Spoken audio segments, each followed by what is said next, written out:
Salut à tous. Ça fait un petit moment qu'on s'est pas vu sur YouTube, je sais. Je sais. Alors, pourquoi? Pour la simple et bonne raison qu'il y avait une multitude de très gros tournois qui ont eu lieu ces dernières semaines. Et je participais à deux d'entre eux. La DreamHack Austin, donc je suis pas donc parti aux États-Unis pendant une semaine, ce qui m'a empêché de faire des vidéos YouTube. Et le championnat de saison de printemps, qui qualifie pour les championnats du monde, où j'ai fini, malheureusement, j'ai fini dans le top 24, mais c'était pas suffisant pour se qualifier pour les championnats. Mais pareil, il me fallait une grosse phase de préparation, et ça m'empêchait malheureusement d'avoir le temps de faire des vidéos YouTube. Voilà, je suis de retour de tout ça. Et le but des prochaines vidéos que je vais faire, ça va être de débriefer un petit peu la méta qui est apparue à travers ces gros événements. Donc la DreamHack Austin, qui a été un peu le premier très gros événement en standard, et le championnat de printemps, voilà. On fera aussi une petite parenthèse sur la DreamHack France, qui était un événement un peu plus petit, mais dans lesquels on a eu aussi des choses intéressantes. Voilà. Donc, on va faire cette vidéo en deux parties. La première vidéo, ce sera uniquement consacrée à la DreamHack Austin, qui était vraiment, on va dire, l'avènement de certains decks dans le mode standard, où je vais vous présenter quelques decklists pour vous donner des idées, les decklists les plus fortes du moment, ainsi que quelques decklists coup de cœur, plus sympathiques, peut-être un peu moins fortes, mais plus agréables à jouer, etc. Qui ont fait un peu le buzz au moment où elles sont sorties. Donc on attaque tout de suite. Je vais commencer par les decklists qui ont marqué l'événement par leur puissance et tout simplement par le nombre de games qu'elles ont gagné et par le nombre de joueurs qui les avaient amenés. Et évidemment, on démarre par le fameux Paladin Enzot de Chaki. Alors le Paladin Enzot de Chaki, son but c'était vraiment counter control très très fort, avec notamment la Justicière Cœur Vrai et Adric le Pur, des choses comme ça. Avoir les possibilités de se battre dans le miroir et d'avoir les armes pour gagner les miroirs de Palenzot le mieux possible, d'avoir les armes pour battre Guerrier Control le mieux possible, tout en étant capable d'aller chercher les aggros sur leur terrain avec Guérison Interdite notamment, qui permet de se rendre 20 points de vie potentiellement en late game. Des énormes clean de board via l'Hospice Funeste, l'égalité, le Pyromancien Sauvage, donc une liste très très solide. Cela étant, c'est plus une liste de tournois où quand vous voulez sniper les decks dont je vous parlais, les decks contrôle essentiellement, puisque la méta est quand même très contrôle, hein, il faut le dire, beaucoup plus contrôle qu'avant. Et si vous voulez jouer contre des decks plus aggro, n'hésitez pas à changer une ou deux cartes late game, notamment Eadric le Pur, par des cartes un peu plus orientées anti-early, comme par exemple des MC Tech. Voilà, donc ça c'est un des gros decks qui a fait sensation évidemment. Chaki qui a gagné énormément de parties, notamment contre Payton, il a gagné 3-0 avec ce deck en demi-finale, donc qui a fait beaucoup parler de lui. Le deuxième deck qui a été amené en masse, c'est un des deux archétypes démonistes du moment, c'est l'archétype Zo. L'archétype Zo en fait, qui était très présent au début du mode standard, qui maintenant a été peut-être légèrement supplanté par les decks Reno. En tout cas, ils sont, on va dire, à égalité, mais à la DreamHack Austin, c'est clairement le deck Zo qui l'avait emporté. Tout le monde avait amené ce deck, à quelques exceptions près, notamment Terence, le finaliste, qui avait un Reno. Et donc je vous présente le Zo de Tidler, avec lequel il a mis 3-0 à Amaz. J'allais dire Colento, mais c'était Amaz. Il a mis 3-0 à Amaz. On voit notamment l'addition d'un Alchimiste Dément pour contrer les auspices qui sont extrêmement présents dans les decks contrôle actuels. Voilà. Et il avait aussi choisi de mettre la tech double Géant des Mers parce qu'il y avait beaucoup de Zo. Et le Géant des Mers est très fort dans les miroirs de Zo. Donc, qu'est-ce qu'il faut retenir de cette liste? Si vous pensez que vous allez jouer contre beaucoup de Zo et beaucoup de contrôle, vous prenez cette liste. Si vous estimez que vous allez jouer plutôt contre des decks un peu plus mid-range, alors, pendant que Hearthstone fait des siennes. Si vous estimez que vous allez jouer contre des decks un peu plus mid-range, surtout, n'hésitez pas à amener une liste un peu moins orientée vers le late game, entre guillemets, un peu moins orientée vers les Géants des Mers, et choisissez plutôt des cartes un peu plus early game. Et vous pouvez également cut l'Alchimiste Dément, pour des loups alpha par exemple. Allez. Le Voleur de Payton, qui lui aussi a fait un carnage, qui a mis nombre de 3-0, notamment à Vince, son adversaire malheureux en quart de finale, mais il y en a eu beaucoup d'autres. C'est devenu le deck phare de la classe voleur. Avant cet événement, il faut bien voir que la classe voleur était encore divisée entre les gens qui jouaient voleur Enzoth et les gens qui jouaient voleur miracle. C'est vraiment la Dream Costin qui a dit voleur miracle est plus fort, voilà pourquoi ça déglingue contrôle. Et effectivement, Peyton a juste marché sur tous les joueurs de contrôle avec cette liste. C'est une liste qui est assez faible actuellement, enfin, pas assez faible, qui est pas forcément optimale en ladder actuellement parce qu'il y a beaucoup de chamans, et les chamans vont avoir tendance à vous marcher dessus, coup de marteau du destin dans la tête, tout ça. Mais c'est une liste qui est plutôt très très solide contre tout ce qui est contrôle. Donc si, encore une fois, vous êtes dans une méta où il y a beaucoup de guerrier tempo, de paladin Enzoth, de démoniste Reno, de choses comme ça, ce deck est votre ami. Et n'hésitez pas à l'amener. Si jamais vous voulez le tech un petit peu plus contre l'early game, n'hésitez pas à enlever un dissimulé et éventuellement Xaril pour rajouter quelque chose d'un peu plus early, notamment un prophète. Voilà.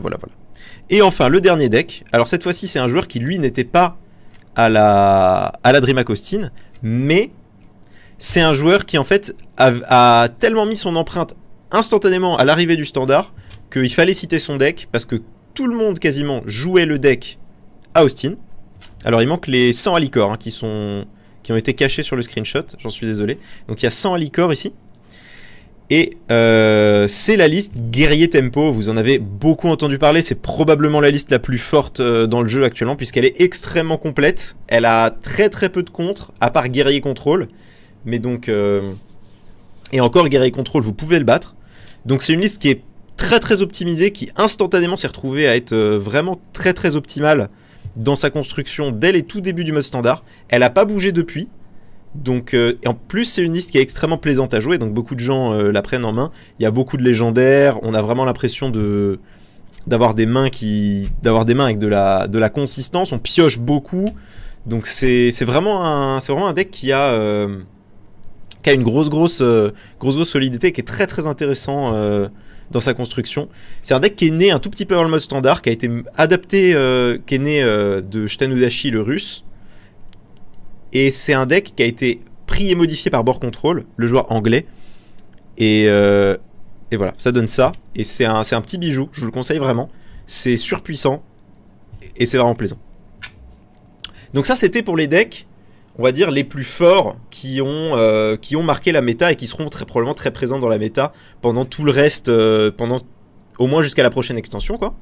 C'est une quasi-certitude. Maintenant, on va aller sur les decks, on va dire, un peu plus... coup de cœur, les decks où des joueurs l'ont amené mais ils étaient plutôt tout seuls, ils avaient leur empreinte, ils avaient envie de montrer leur deck building. Et voilà. C'est la deuxième partie et on commence par le chaman de JBLB. Alors c'est un chaman mid et vous remarquez immédiatement la présence de deux élémentaires de terre. La présence de deux élémentaires de terre, 200 visages nimbés de flammes. Voilà, donc c'est des cartes, deux esprits farouches également, bon ça c'est très normal. C'est des cartes qui sont très lourdes en fait, en termes de surcharge. Normalement, qui devraient être très difficiles à jouer, qui n'ont jamais été vraiment jouées. Je parle cette fois-ci pour ça des élémentaires de terre. Et en fait, le but du deck c'est vraiment d'abuser des mécaniques de surcharge, du savoir ancestral, des esprits farouches, du sans visage, de l'élémentaire de terre, et ensuite de casser cette surcharge avec le double Orion de lave et la double sentinelle éternelle. Donc on est lourd en mécanique anti-surcharge. Et c'est un deck qui a eu beaucoup de succès. JBLB qui est arrivé en demi-finale hein, quand même. Et c'est en très grande partie grâce à ce deck qui a vraiment montré ses capacités de deck building et surtout qui a bloqué énormément de decks agressifs, notamment des Zoos et des chamans, avec cet élémentaire de terre sur le tour 5, suivi d'un Orion de lave ou d'une sentinelle éternelle qui cassait la surcharge et qui faisait que derrière il avait encore des tours solides. Voilà, donc c'était vraiment intéressant, c'était très plaisant de le voir jouer ce deck et moi c'est un deck qui m'a énormément plu, donc j'ai voulu le partager avec vous ici.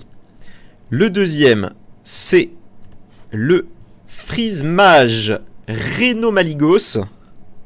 faut pas se tromper, il y a la bouche pleine. Le freeze mage Reno Maligos de Frozen.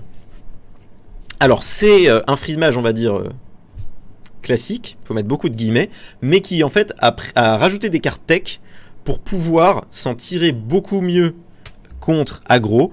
Et l'essence même de ces cartes tech, c'est Reno Jackson en fait. On a changé quelques cartes, du coup on a plus de cartes uniques, et donc on se permet de jouer Reno Jackson puisqu'il y a énormément de pioches. On joue également un apothicaire du culte, qui est très très bon contre Zo, plutôt solide contre Shaman également. On joue le choc de flamme, qui va pouvoir être solide pareil contre ces decks un peu plus aggro, voire mid. Choc de flamme qui par exemple fonctionne très bien contre chasseur éventuellement. On joue énormément de freeze, on joue 5 freeze, c'est devenu la nouvelle norme dans les mages freeze. 5 effets de gel de board, donc c'est vraiment... il y a une capacité de temporisation qui est énorme. Et en plus de ça, on a Maligos. Alors Maligos, vous allez dire pourquoi. Pourquoi est-ce qu'on aurait envie d'avoir Maligos dans ce type de deck? Et bien en fait, dans la méta, il y a énormément de paladins Enzot, et il y a énormément de guerriers tempo. Et au moment de ce tournoi, on se disait peut-être des guerriers Grim. En fait, il n'y en a pas eu tant que ça. Il s'avère que le deck est plus si fort. Mais donc on va dire guerrier tempo, paladin Enzot. Et ces deux decks-là, avec Maligos, si vous faites un bon Torisan, vous pouvez aller les sniper à des scores de points de vie très très élevés. Bon, le paladin, il a 30, il peut pas monter plus haut. Mais le guerrier, vous pouvez aller le sniper à 32, 34, 36 éventuellement. Et faire des choses vraiment qui surprennent. Et c'est le but avec ce deck. C'est en fait de temporiser un maximum et ensuite de faire un énorme OTK avec Maligos, précédé de... Alexstrasza. Alors excusez-moi, je vais me mettre en occupé, évidemment. Et alors, le deck suivant, c'est un deck vraiment très très intéressant, hein, ce mage Maligos. Je vous le conseille vivement. Si vous l'avez pas encore essayé en ladder, essayez-le. C'est ultra plaisant à jouer. Et bon, après ça c'est ce côté un peu anti-jeu qu'a parfois Mage Freeze, mais ça reste vraiment cool. Bon. La star des decks de ce tournoi, ça a été le Druide de Tars. Le Druide de Tars qui a fait un buzz incroyable sur Reddit, sur Twitter, etc. Avec lequel il a battu Neyman. Bon, malheureusement, le deck étant ce qu'il est, ça lui a pas permis de passer les rondes suisses. Mais le deck est vraiment intéressant, il est beaucoup plus fort que ce qu'on aurait cru. Tars a fait au final un score positif avec le deck, sur un tournoi où il y avait énormément de très bons joueurs. Donc c'était vraiment impressionnant.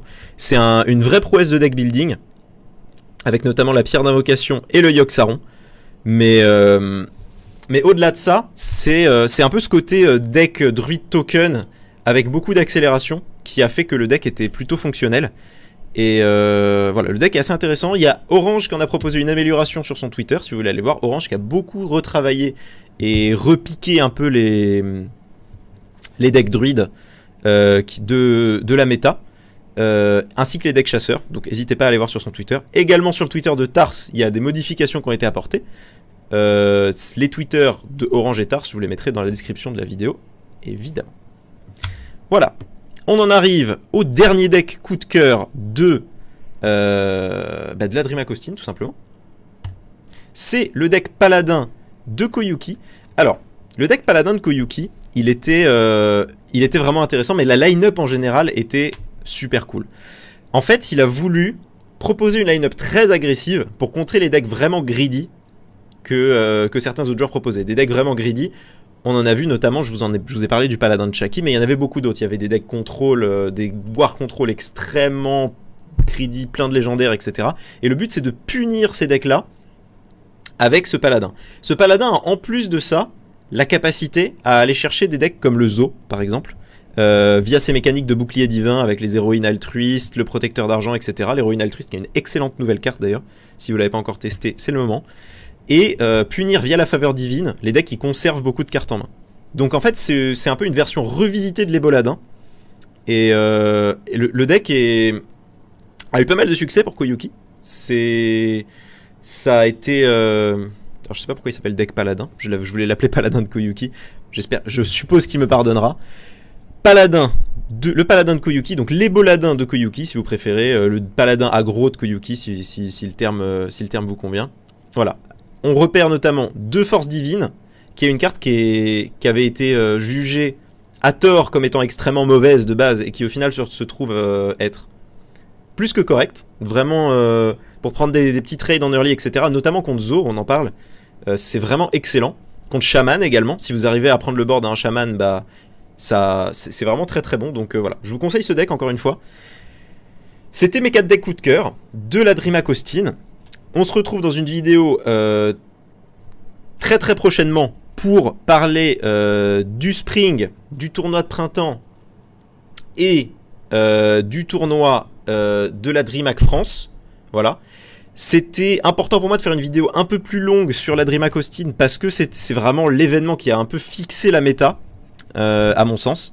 Et donc, ça me paraissait vraiment intéressant de faire une vidéo complète dessus et de ne pas faire une vidéo où j'aurais été obligé de, on va dire, de donner très très peu d'informations sur les decks et de faire toutes les grosses compétitions qu'il y a eu récemment d'un coup. Donc voilà, je vais vous proposer ça en 2 vidéos différentes. Écoutez, j'espère que ce format de vidéo vous a plu. Il n'y a pas de gameplay, mais c'est plus de l'explication et de la présentation de decklist. Si le format vous a plu, dites-le moi dans les commentaires. Si ça vous a pas plu, dites-le moi également dans les commentaires et dites-moi pourquoi et ce que je peux changer. Quant à moi, je vous dis à très très bientôt avec une nouvelle vidéo sur la DreamHack France et les championnats Spring. À très bientôt.